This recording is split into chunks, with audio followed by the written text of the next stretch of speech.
РФ теряет позиции. Что происходит в Белгородской области? Почему Z-паблики массово сообщили о потере одного населенного пункта? Теракт под Одессой. Кто подрывает людей и приносит смерть в сумках? Турция на грани. Страну охватывают протесты. Оппозиция призывает к восстанию и досрочным выборам. Идет ли речь о падении власти Эрдогана? Зеленский просит дожать Путина. Каков будет приказ Кремля? Вашингтон заявляет о том, что и Россия, и Украина придерживаются перемирия в небе и озвучивают план достижения мира. Громкое заявление. Досмотрите. Всем привет, это «Время Прядко». Коротко, четко и по делу о том, о чем говорят в мире. Если вам есть что сказать, делитесь своими мыслями и отвечайте на мои вопросы в комментариях. За лайк и подписку буду особенно благодарен. Время начать. И начнем с событий в Турции. Крупнейшие города страны охвачены протестами. Люди вышли на улицы и главные площади после призыва мэра Стамбула. Тот сказал, что пора отстоять свои голоса. Имамоглу обвинил Эрдогана в воровстве свободы выбора народа, и именно за это надо бороться на улицах страны. Пресса называет событие восстанием. На улицах с 19 марта страшные столкновения.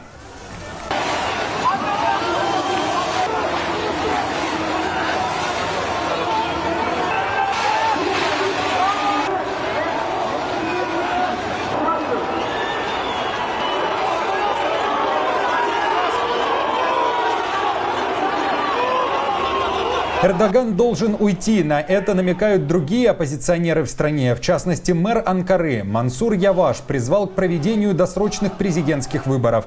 Очевидно намекая, что Турции пора выбрать нового лидера, а Эрдогану, который находится у власти более 20 лет, пора на покой.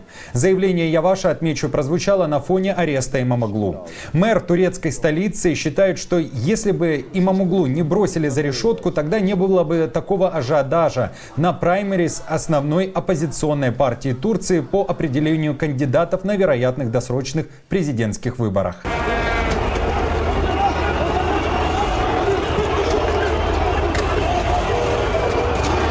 Наша совесть чиста.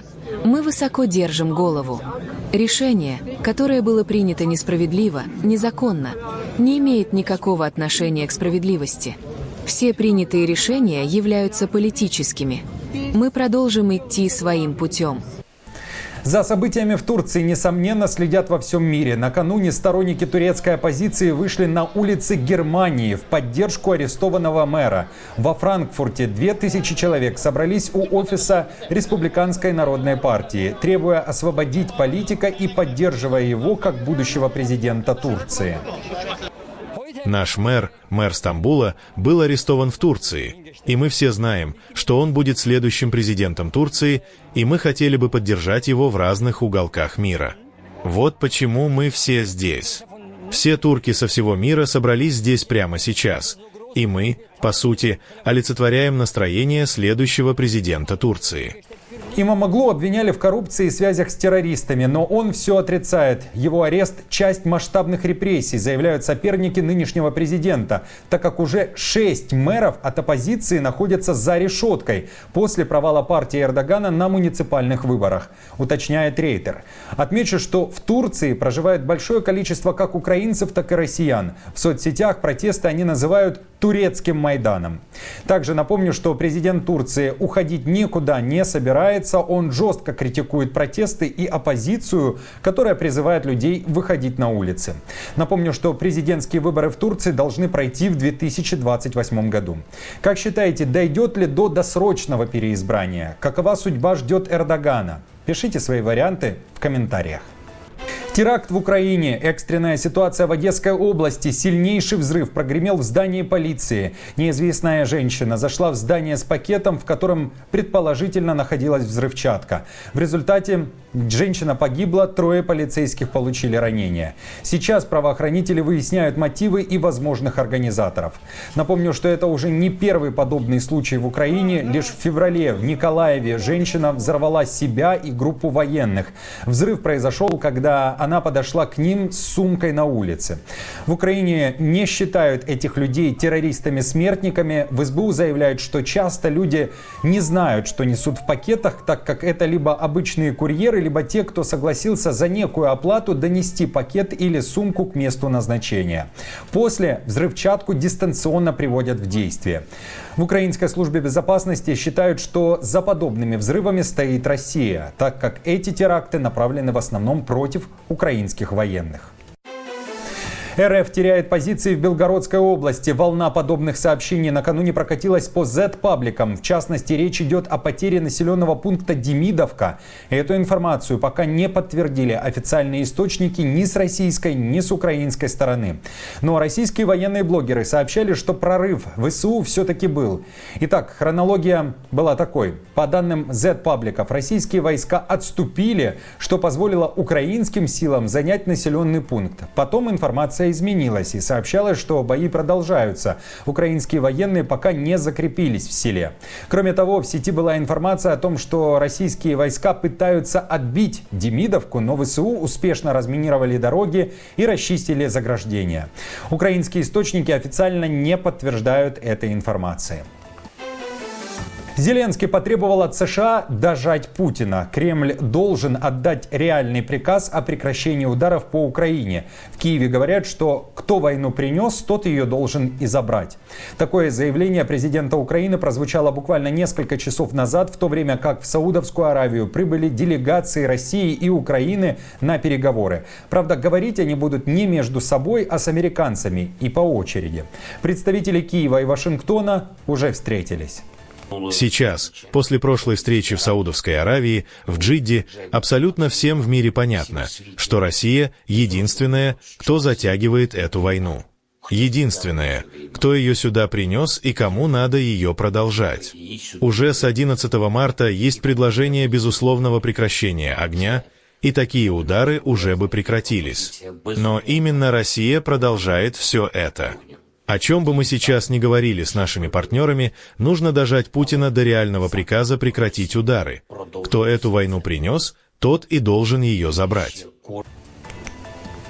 В США же считают, что в небе действует режим прекращения огня и ничего не летает. Тишина. Обстрелов в Вашингтоне, судя по всему, не видят, так как о них не говорят. Наоборот, уверены, скоро настанет мир. Мы как никогда близко к миру. Все началось с того, что президент Трамп провел переговоры с обоими лидерами по очереди. Затем госсекретарь Рубио и я вступили в диалог. С одной стороны с россиянами, с другой с украинцами на нашем уровне. Сейчас у нас работают технические группы, которые проводят переговоры в одном помещении, где находятся представители как Украины, так и России. Прогресс развивается следующим образом. Мы уже достигли перемирия в небе, которое вступило в силу сразу после разговора президента Трампа с президентом Путиным на этой неделе. Следующий шаг — обсуждение морского перемирия в Черном море, чтобы обе стороны могли возобновить перевозку зерна, топлива и начать торговлю. Затем перейдем к обсуждению линии разграничения, то есть фронтовых позиций, где возникнет вопрос о механизмах верификации, миротворческих миссиях, замораживании текущих позиций и, наконец, долгосрочный мир, который, вероятно, потребует обсуждения территориальных вопросов и окончательных договоренностей. А вот посланник Трампа Уитков, который совсем недавно во время сразу 2 визитов в Москву провел с Путиным минимум 8 часов времени в диалоге, уверяет, что Россия не собирается нападать на Европу. Уитков заявляет, что Путин хочет мира. Давайте послушаем. Я просто не вижу, что он хочет захватить всю Европу. Это совсем другая ситуация, чем во Второй мировой войне. Во время Второй мировой войны не было НАТО. Просто сейчас там есть вооруженные государства. Я воспринимаю его слова всерьез в этом смысле. Я чувствую, что он хочет мира. Президент провел 2 очень продуктивных звонка на этой или, точнее, на прошлой неделе. Один с президентом Зеленским, другой с президентом Путиным. Я присутствовал, слушал оба разговора. Все было посвящено долгосрочному миру. Напомню, что Россия и Украина обвиняют друг друга в срыве частичного перемирия, которое касается запрета ударов по энергетической инфраструктуре. Как считаете, будет ли достигнуто перемирие в Черном море? Кто будет контролировать акваторию? И как относитесь к заявлению советника Трампа по нацбезопасности, который считает, что перемирие в воздухе выполняется? Поделитесь своим мнением в комментариях. Новости за неделю собраны в плейлист. Переходите и смотрите. Если хотите, чтобы это видео увидело больше людей, поставьте лайк. А если у вас есть возможность поддержать канал, в описании есть информация о том, как это сделать. До встречи!